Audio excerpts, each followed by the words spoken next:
I never imagined betrayal would smell like Chanel and leather. But it did. Exactly that. On the morning I found the receipts. It was raining outside, soft and consistent, the kind that made you want to stay in bed an hour longer. Vanessa was already gone by the time I woke up. She'd left her handbag on the dresser, a rare thing for her. Usually, it was slung over the kitchen chair or hooked behind the door.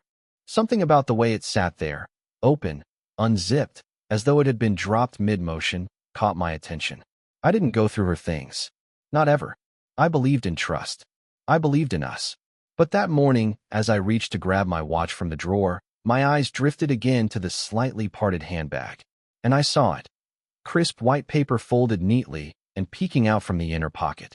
The kind of fold that says, "I'll deal with this later." I told myself I was just curious. That's how it starts, doesn't it? I reached in. Hotel Miraval. 5-star. Room 903. 2 nights. Last week. I blinked. Vanessa and I hadn't taken a trip in months. Definitely not last week. I unfolded the rest of the papers. 3 more receipts. All from different hotels. All within the past 60 days. All within driving distance. Each time stamped, signed with her name. I remember just standing there, the air thickening around me, a roaring silence filling the room. The receipts trembled slightly in my hand, not from any draft, but from something deep inside me. Something breaking loose. She was cheating. I didn't need a jury. I didn't need a private investigator or lipstick on collars or late-night texts. I had hotel receipts, and we had never stayed in any of them. Not together. For the next several minutes, I couldn't move. My feet were anchored to the floor, my chest growing tighter with each breath. The blinds were still half drawn, casting lines of light across the dresser. It was the same room, the same bed where we made love, whispered plans, argued over paint colors, and comforted each other when our son cried through the night. Now it felt like a stage, a lie wrapped in warm lighting and Egyptian cotton. I tucked the receipts back exactly as I found them, careful not to wrinkle a single corner. My hands moved on autopilot, while my brain clawed through the fog. My heart kept hammering, refusing to settle. Vanessa, my Vanessa, the woman I married 9 years ago on a cliffside in Big Sur. The one who cried when we adopted our lab, Baxter, and who used to write little notes in my lunch, even after the kids came along. She was brilliant, kind, and composed to the point of elegance. I used to brag about her at work. Everyone knew she was out of my league. Now I wasn't sure what league she belonged to at all. I spent the next hour moving through the house in a daze. Every photo looked different. Every room felt staged. The warmth had bled from the walls. Even the kids' laughter in the backyard, so familiar, so grounding, now seemed to echo in some detached frequency. I sat down on the edge of the bed and opened my laptop. My fingers hovered above the keys. What was I looking for? Proof? I already had it. Or maybe I just needed to know how deep this went. Vanessa worked as a corporate event planner. Her schedule was always erratic. Early mornings, late nights, overnight trips. That made sense. Until it didn't. I pulled up our shared calendar. I started correlating the hotel dates with her work trips. 3 out of 4 lined up exactly. It was clean, precise, calculated. Each trip had a cover story. A weekend conference in Monterey. A client meeting in Santa Barbara. A charity gala in Napa. It all sounded legitimate until the receipts showed otherwise. Room service for 2. Champagne. Late-night charges. 1 receipt, even listed rose petals under special request. My jaw locked. I stared at that line until the words lost meaning. The rest of the day blurred by. I picked up the kids from school. Smiled when I needed to. Made dinner, though I barely touched it. I couldn't bring myself to speak more than a few words. They didn't notice.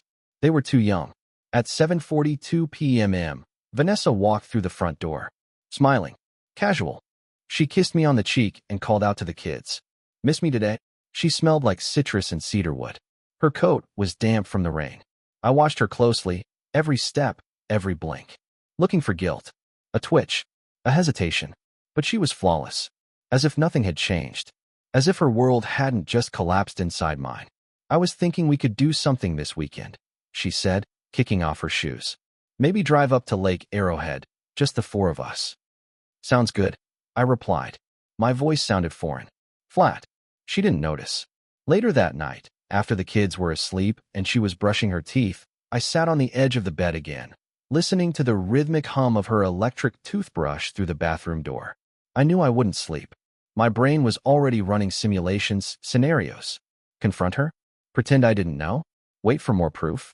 I wanted to scream, but the house was too quiet, too filled with fragile things.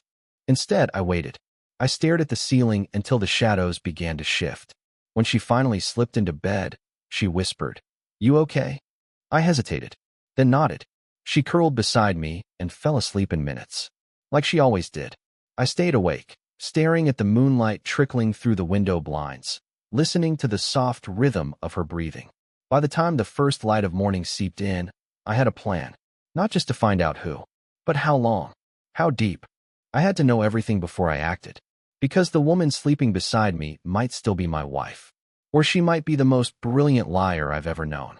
And if she thought hotel receipts were the end of this story, she had no idea who she married. I became someone else over the next few days. Not a husband, not a father, not even a man in the usual sense.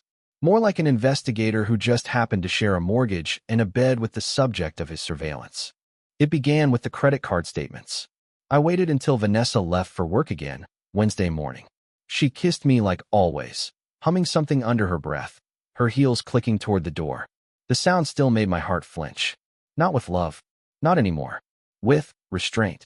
As soon as the door shut, I went to her closet. The safe was tucked beneath winter coats. I'd seen her open it a dozen times, usually to retrieve her passport or a piece of jewelry. Her code was the same as her phone's, our wedding anniversary. I hated how easy it was. Inside, everything looked tidy. A lockbox, a small velvet pouch, her birth certificate, a stack of old envelopes with neat labels, car insurance, medical, travel. It was in travel that I found the trail.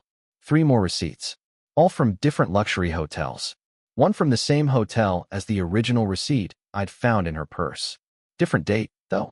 A month earlier. Different room. Room 807. Something chilled me about that, like he had a favorite number. Or she did. One receipt was more detailed than the others, listing not only room service but a couple's massage, 2 glasses of Merlot charged to the room, and this one burned, a surcharge for late checkout. I knew what that meant. I could picture it too clearly. The slow morning, the quiet, the intimacy that no longer belonged to me. I copied everything, photographed the receipts, and uploaded them to a hidden drive on my computer. Then I wiped down the envelopes and returned them exactly as they were. I didn't have a name yet, but I was beginning to see the edges of a pattern. Vanessa wasn't just careless. She was comfortable, relaxed, the kind of cheating that isn't frantic or guilt-ridden, the kind that settles in like routine. That's what made it worse. By Friday, I had made up my mind. I called out of work, told them I had the flu. They didn't question it. I'd never taken a sick day in over 3 years. While Vanessa packed for another conference in San Diego, I told her I'd be taking the kids to my parents for the weekend. "Give you a quiet house when you get back," I said. She smiled. "That sounds perfect." The audacity of that smile. Once she left, suitcase in hand, I waited 30 minutes. Then I checked the hidden vent in the hallway, something I discovered by accident months ago during a repainting job. It wasn't even covered, just cleverly shadowed. There, I found her second phone. It was off, password protected, but I had software. I connected it to my laptop and initiated a backup clone. It took an hour. I stared out the window, heart thudding with every percentage point that loaded. I half expected to hear the garage door open, to see her appear in the doorway with some forgotten item, but she didn't return. Once the clone was complete, I turned the phone off and returned it. Then I dove into the backup. The data loaded slowly, but when it did, I was looking at a new woman. My wife. A version of her I'd never met. She had text threads that began with hotel names and ended with plans I couldn't stomach reading. She had saved images, not of them together, thankfully, but photos of room keys, candles, even her feet in high heels with captions like, "I wore them for you." There were no names, but one thread stood out. The contact was saved under an emoji, just a black spade. His messages were always short, always direct. Spade, room 903. Vanessa, MMM. Can't wait. Black lace. Spade, yes. No talking this time. Vanessa, only if you promise to keep me quiet. I stopped reading. I physically couldn't. I sat in the dark, my hands clenched around the edge of the desk, pulse ringing in my ears. The kids were outside in the backyard, laughing. That helped. Anchored me. I didn't want them to see me cry. Not yet. Instead, I went downstairs, poured myself a drink I didn't need, and began searching hotel guest records. I started with Hotel Miraval, called the front desk, pretended to be following up on a lost item, and needed to know if I stayed there last Thursday. They asked for a name. Vanessa Whitaker, I said, and gave them the date. The man on the phone hesitated. Yes, Ms. Whitaker checked in Thursday evening. Checked out Saturday morning. Was she alone? I'm sorry, I can't release guest information. Right, I said. Thanks. I hung up and tried the next hotel. Then the next. Each confirmed the stay. None could give me the other name. I needed to go deeper. So I made a decision. A dangerous one. I would go to the next hotel. In person. Pose as her assistant. Say I was handling billing errors. If I could get a name, just a first name, I'd have something real. Something I could trace. Vanessa had booked her San Diego trip through her work. I checked her email while she was gone, which she'd left open on her laptop.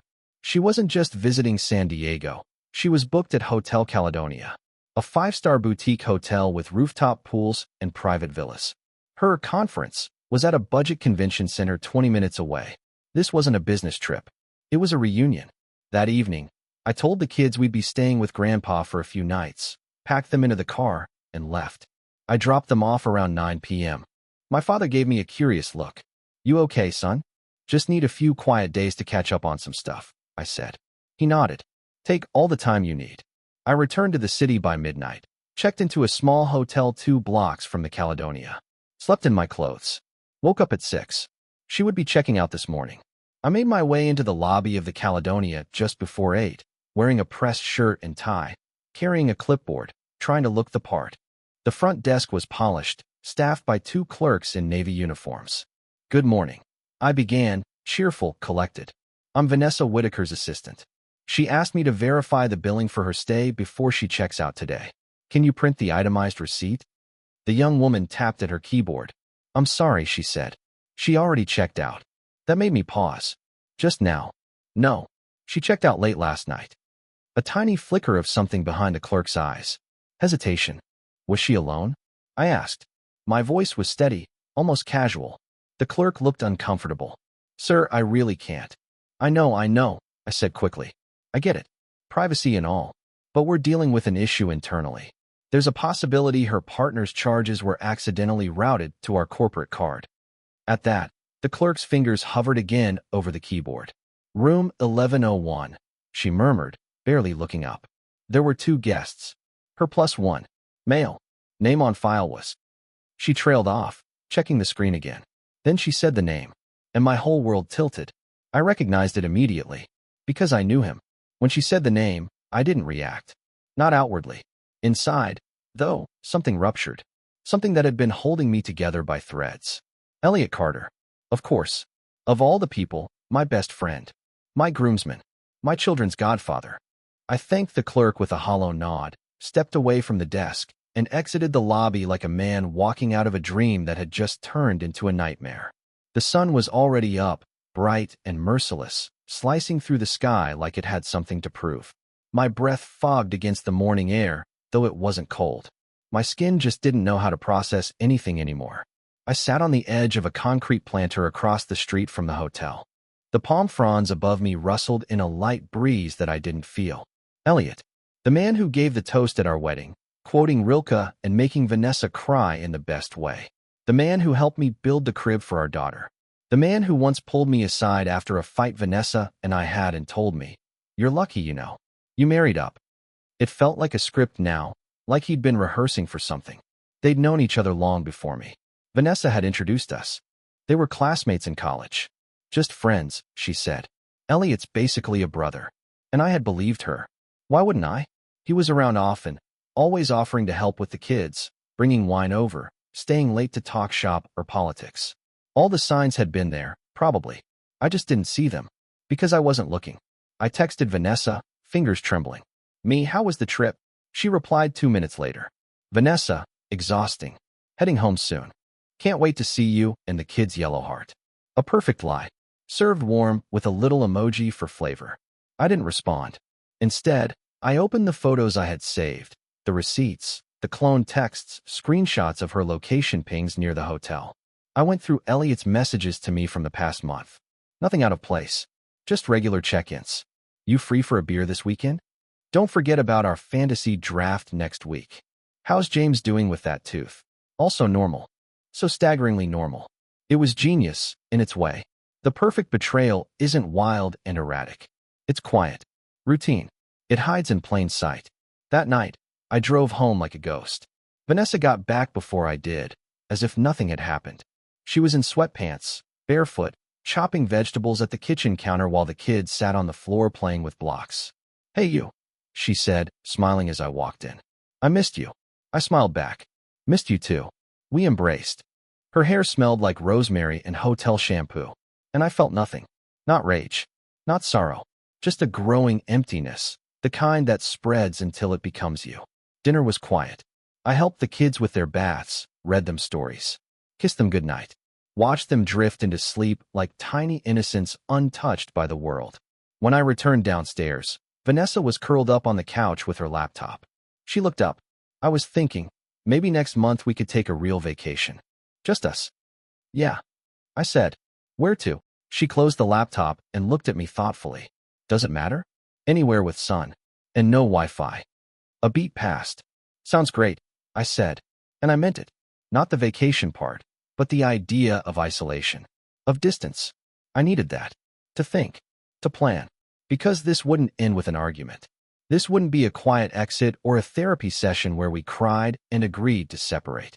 Vanessa and Elliot had made a fool out of me for months, maybe longer. They had desecrated something sacred, and I wasn't about to play the civilized victim.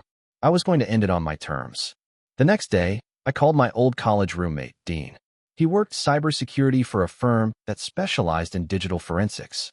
We hadn't talked in a year, but when I explained what I was looking for, discrete tracing, secure data collection, location backtracking, he didn't ask many questions. "I'll help you," he said, "but you need to be very clear about what you want." "I want confirmation," I replied. "Proof they've been in contact, every time, every place. Phone records, GPS, all of it." He agreed, and by the weekend, I had software installed on both Vanessa's and Elliot's phones, remotely. With Dean's help, I was now watching everything in real time. What followed was worse than anything I could have imagined. They met more often than I realized. Mornings, lunches, stolen hours that I had assumed were meetings or errands. They messaged on encrypted apps, but even those couldn't mask their intent entirely. The tone, the frequency, the late-night exchanges. Elliot once sent her a message at 2:04 a.m. "You still smell like me. I love that." She replied, "Wish I could bottle it." And I just stared at those words, sitting in the dark of my home office, while the sound of our bedroom ceiling fan thumped above me like a drum counting down to war. I waited a few more days, gathering everything. I cataloged it all in a hidden folder on a drive backed up 3 times. Every receipt, every location ping, every line of text. Then I printed them. Pages and pages of deception. Dozens of moments stolen from my life, my family. I clipped them together and slipped them into a black envelope. The next morning, I dressed carefully. Navy blazer. Crisp white shirt. No tie. Just clean and professional, like I was heading into a meeting. I drove to Elliot's office. Security didn't stop me. I was on the visitor list. Apparently, Vanessa had called ahead and left a pass for me to drop off a surprise. The irony almost made me laugh. Elliot looked surprised when I walked in. "Hey man," he said, getting up from his desk. "What brings you?" I handed him the envelope. His smile faltered. "What's this?" I didn't speak, just watched his face as he opened it. He flipped through the pages, his skin draining of color with every sheet. His mouth opened, then closed. His hands began to shake. I leaned forward, voice calm and deliberate. "Surprise." Then I turned and walked out. I didn't stop until I reached the parking garage. Didn't breathe fully until I was inside the car. The last thing I saw in my rearview mirror was Elliot standing at the office window, staring down at me, holding the envelope like it had personally stabbed him. He looked shattered. But this wasn't the end. It was just the opening salvo. Because Vanessa didn't know yet. And what I had planned for her would make Elliot's humiliation look like mercy. There's a moment in every game, chess, poker, war, when your opponent realizes they've already lost. It was Sunday morning when Vanessa hit that moment. But to reach it, I had to craft every move precisely. I spent the week constructing my plan, hiding behind the same routines she thought I was too dull to question. We still shared a bed, still exchanged morning pleasantries, still smiled in front of the kids.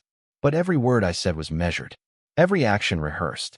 I wanted her to feel safe, untouched, because the more secure she felt, the more it would sting when I pulled the rug out from under her. The envelope I handed Elliot was just phase one. I never expected him to confess. I didn't need him to. Men like Elliot don't survive exposure. He was a man of curated images, LinkedIn accolades, motivational quotes, brunch fundraisers. The kind who hid behind polished smiles and expensive watches. I knew once that envelope hit his hands, panic would follow. He didn't disappoint. 2 days after I delivered the evidence, Elliot's name disappeared from Vanessa's phone activity. No messages, no calls, no encrypted chats. Silence. On the third day, Vanessa asked if I'd spoken to him. I was pouring cereal for the kids. No, I said, not looking up. Everything okay? She hesitated. I think something might have happened. I texted him about the fundraiser next week. He hasn't replied. Huh.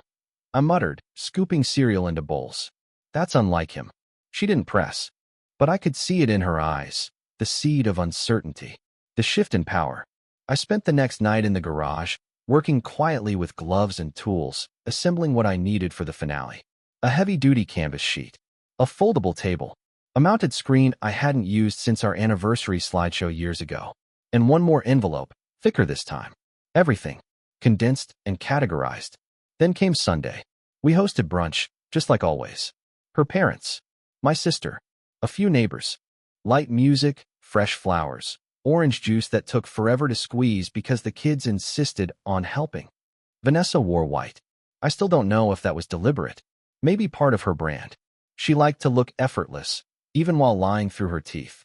She touched my arm during conversation, laughed at my sister's stories, brushed a stray hair behind her ear with the elegance of a woman who'd mastered performance. But by 2 p.m., the guests had gone. The dishes were drying. The kids napping upstairs. She was sipping coffee on the back patio when I asked her to come into the garage. She frowned slightly. Why? I need your help with something. She followed without question. That's the thing about people who lie. They assume control means safety. The garage door creaked open. The lights buzzed on. And there it was. The screen. The table. The envelope. What is this? She asked, a nervous smile tugging at her lips. I didn't speak. I walked to the projector, clicked play. The first image was a receipt. Hotel Miraval. Then another. Hotel Viridian. Then timestamps. Room numbers. Photos of room service bills. 2 entrees. Champagne. Late checkouts. I didn't need to narrate. The slideshow did the work. She stared, unmoving, as her infidelities unfolded before her in chronological order. Black and white. Sharp. Irrefutable. Then came the text messages. Screenshots of her secret phone. Hers and Elliot's words, glowing in the dim garage light. Only if you promise to keep me quiet. Still taste you. He doesn't suspect a thing. Vanessa turned white. Lips parted. A soundless exhale. When the screen went black, I walked to the table, lifted the envelope, handed it to her. What is this? She asked, her voice barely more than breath. Everything, I said. Printouts. Locations. Backups. I have copies. You can keep this one. She opened it, flipped through it like she might find a joke at the end. Something to disarm the horror. There's more, I added, stepping back. She looked up. I took out my phone, tapped the screen. From the corner of the garage, a small speaker clicked on, and out came her voice. You know I still dream about you, right? Elliot's reply followed. Tell me again what you wore last time. It was a full 30-second clip, just enough to shatter whatever protest she might have had. When the silence returned, Vanessa dropped into the folding chair behind her, the envelope sliding from her lap to the floor. She didn't cry, didn't scream. She just sat there, the gears in her mind spinning furiously. I watched her for a long moment, then said, I've already filed. She blinked. Filed? For divorce. Her breath hitched. I'll be civil, I continued. The kids deserve that. But don't mistake silence for weakness. You don't get to lie for months and walk away clean. Still, she said nothing. I leaned forward. Did you love him? Her mouth opened, then closed. Did you? Finally, she whispered. I thought I did. I nodded slowly. That was all I needed. As I turned to leave the garage, I heard her voice one last time. Where are you going? I stopped at the door. To pack, I said. You'll be staying elsewhere. The click of the door echoed behind me. Upstairs, the house was quiet, peaceful. The kids were still napping. I opened my closet, pulled down the luggage. Then I noticed her handbag, the same one from 2 weeks ago, still there. Curious, I opened it.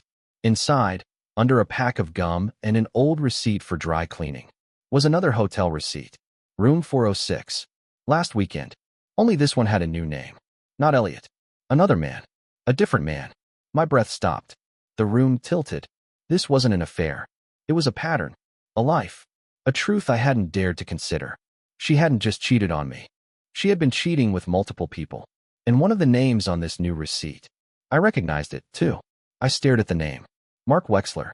It meant nothing to most. But to me, it was the last piece of the puzzle I didn't know I was solving. Mark worked at Vanessa's company.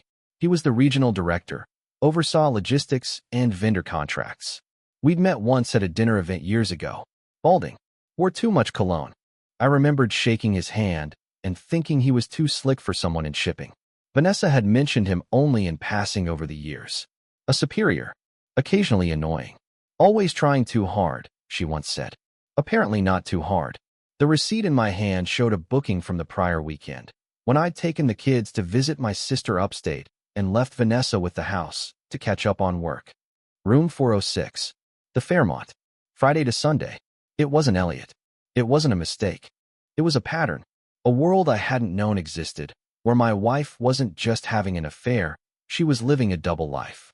A life where I was the accessory. The backdrop. I sat on the edge of the bed, the hotel receipt still in my hand, and realized how thoroughly I'd been erased. Not just from her body, or her time, but from her truth. Vanessa didn't cheat once. Or twice. She was unfaithful as easily and casually as someone chooses a latte over a cappuccino. What I thought was sacred, our marriage, our home, our history, was just a stage where she played a role. For the first time since this started, I didn't feel anger. Or grief. I felt clarity. I stood slowly and walked downstairs. Vanessa was still in the garage, right where I'd left her. The envelope at her feet, the projector now dark. Her hands were folded in her lap. When she looked up, I saw something unfamiliar in her eyes. Defeat. I dropped the new receipt onto the table between us. You didn't just cheat, I said. You lived another life. And I was just the man who paid for it.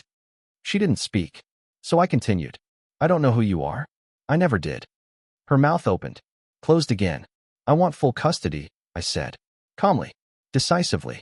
You'll have visitation. Supervised, if necessary. She flinched. Don't take them from me. You already took this family from them.